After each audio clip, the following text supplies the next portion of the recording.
company whose tagline is a one-word answer staying tight-lipped on the details behind the data hack, worried customers frustrated by the lack of clarity. I'm really trying to be informative and transparent.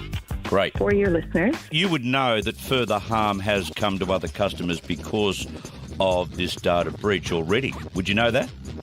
Oh, well, the concern. No, but apart from concern, you would know that the identities are probably being replicated as we speak. I actually haven't been informed of anyone's information being used like that yet. That doesn't mean that hasn't happened. I just don't know that of a scenario where it has. The matter is under investigation by federal police, with a purported hacker demanding Optus pay $1.5 million by Saturday, or the sensitive data will be put up for sale. It's not clear that Optus has fully determined the extent of this data breach. It concerns really sensitive information, so not just names and addresses and dates of birth, but also passport information and driver's licence information. This is information that criminals can use to engage in identity theft. Now the federal government is stepping in. The Home Affairs Minister expected to introduce new requirements for Optus to immediately hand customer data over to banks so they can monitor for suspicious activity, something privacy laws currently prevent them from doing. A very substantial reform task is going to emerge from a breach of this scale and size. It's legally and technically complex, but we are working on a solution. I think the government has a role to play here. Optus clearly wasn't incentivised to treat this data with the weight and significance that it deserves. For now, nervous Optus customers are watching the clock tick down to data sale D-Day, asking, is there anything they can do to keep their identity safe? Jeremy Kirk is Executive Editor of the Information Security Media Group and joins us now. Jeremy, I understand you've actually been in contact with the person claiming to be the hacker. Did they tell you how they did it?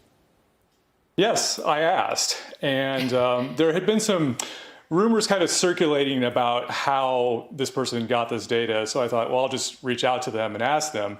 The data was posted on this data leak forum where cyber criminals trade and sell stolen data. So I just asked this person, I said, how did you get in Optus's systems? And I wanted to confirm a bit of information that had been given to me by a separate source. And the person told me what happened. So what happened? So Optus had exposed what's called an application programming interface. So this is called like an API, and it's basically a piece of software that allows other systems to communicate, allows other systems to exchange data. So we all use APIs every day in our lives, and we don't even realize it. So when you log into a web service, say you were logging into Optus's page and you wanted to see your account data, working behind the scenes is often an API that's fetching that data. Optus appears to have left this API just open on the internet. So this person found this and also knew how to get it to return data. And so the person then sequentially downloaded 11.2 million customer records. So are you confident then that this wasn't sort of a normal hack, that this is really entirely on Optus? Yes, I mean, it looks like it was a failure to secure the software system, so anybody on the internet could find it. So this is actually not an uncommon mistake. Other organizations have made this mistake too, and the area of API security is something that security professionals are worried about because of this exact thing. If you have an API that's connected to a huge database, and you're not requiring anybody to log in. You can just literally rock up on the internet and start using it. You can end up with just with a huge disaster, which is, what this is. So Jeremy, if you're watching tonight and you're an Optus customer and you're struggling to get answers, what should they be doing?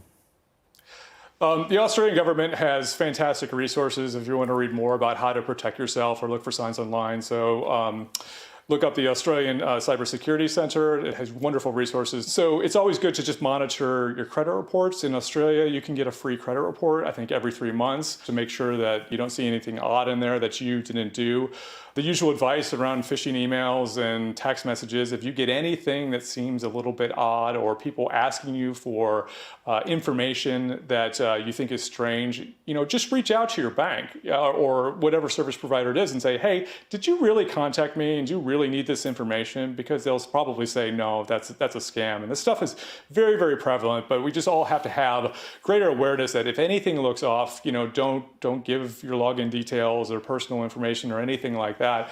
And just watch out for odd activity. Jeremy, thanks so much for your time. Thanks for having me.